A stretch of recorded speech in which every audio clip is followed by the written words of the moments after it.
रिज़्क़ की कसरत कोई चीज नहीं है, रिज़्क़ की बरकत कुछ चीज है। थोड़ा हो लेकिन उसमें अल्लाह बरकत डाल दे, वो किफायत करे, वो जरूरत को पूरा करे, वो सेहत अफजा हो लेकिन रिज़्क़ की फरावानी हो लेकिन बरकत वाला ना हो, तो वो रिज़्क़, वो माल, वो दौलत वबाल बन जाता है। इसलिए अल्लाह से रिज़्क़ मुबारक मांगा करो। मैं हमारी जिंदगी का मकसद सवेर से लेकर शाम तक रोटी रोजी कमाना ही नहीं है। जिंदगी के मुख्तलिफ हिस्से हैं, हमने अल्लाह को राजी करना पहली तरजीह है, उसके हकाम के मुताबिक जिंदगी गुजारनी है, ये हमारी तरजीह है। उसके प्यारे महबूब अलैहिस्सलाम की अताअत के दायरे में रहना है, हमने रिश्तों का ख्याल करना है, हमने लोगों की ज़रूरतों की तकमील के लिए कोशिश करनी है, हमने अपने नफ्स का हक देना है, फिर हमने अपनी ज़रूरत जो जुड़ी हुई है हमारे साथ, पेट की ज़रूरत है, उसको पूरा करने के लिए कुछ मजदूरी भी करनी है, कुछ काम भी करना है। वो कोई दफ्तर की मजदूरी हो, वो आप दुकान पे मजदूरी कर रहे हो, काश्तकारी कर रहे हो, तजारत कर रहे हो,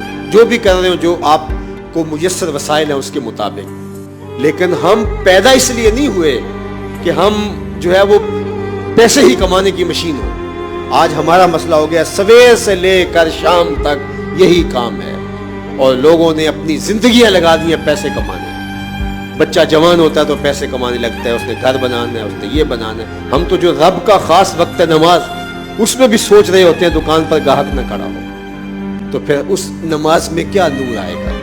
जिस नमाज में खड़े हो के हम रब के नहीं है, रब के सामने खड़े होके भी उसके नहीं है, तो दुकान पे उसके कैसे होंगे? इसीलिए हमारा मुआशरा मुसलमान कहलाने के बावजूद इस्लामी नहीं है, इसलिए कि हमारे सजदों के अंदर भी ख्याल गैरुल्लाह के हैं। सजदा तो अक्सा गायत तज़ल्लुल वल खुशू, सजदे में तो सब कुछ ढेर कर देता है बंदा, पेशानी भी रगड़ता है, नाक भी रगड़ता है, आज़ा भी जमीन पे रगड़ता है, और किस तरह गिर जाता है, और गिर के क्या कहता है? सुबहान रब्बियल आला, मालिक ये हूं मैं गिरा पड़ा और तू है सबसे आला।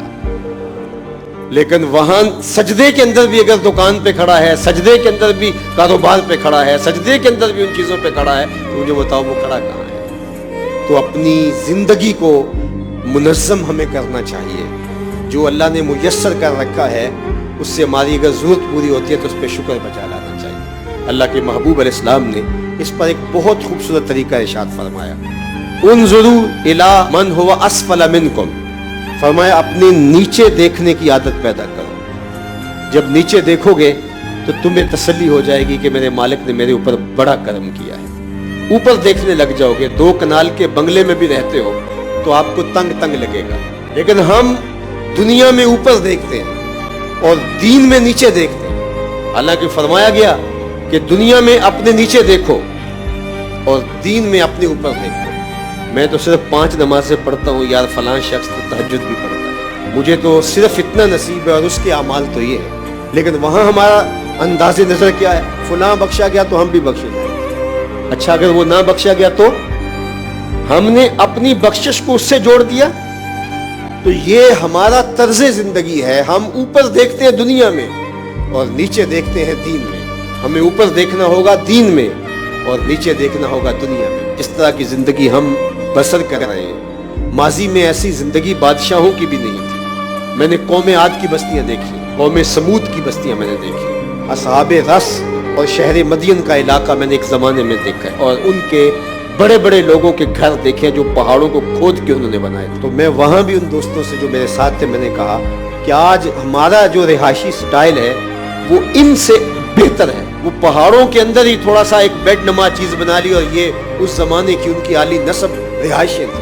आज के खाने पीने, आज की सवारियाँ और ज़िंदगी की ऐश, लेकिन सवेर से लेकर शाम तक अल्लाह की नाशुक्री ज़ुबान के ऊपर है। शुक्र सीखो, अल्लाह का शुक्र करो। शुक्र से नेमतें बढ़ती, नाशुक्री से बेबरकती होती। नाशुक्री से रिज़्क़ छीन भी लिया जाता है और बेबरकती भी होती है। रिज़्क़ होने के बावजूद भी बरकत नहीं होती। तो अल्लाह रिज़्क़ हलाल, रिज़्क़ वसी, रिज़्क़ सहल, रिज़्क़ मुबारक और रिज़्क़ फरामा अता कर दे, जो सहूलत से मिल जाए। इस वीडियो को शेयर जरूर कीजिए, हो सकता है आपके एक शेयर से ये बात किसी के दिल में उतर जाए।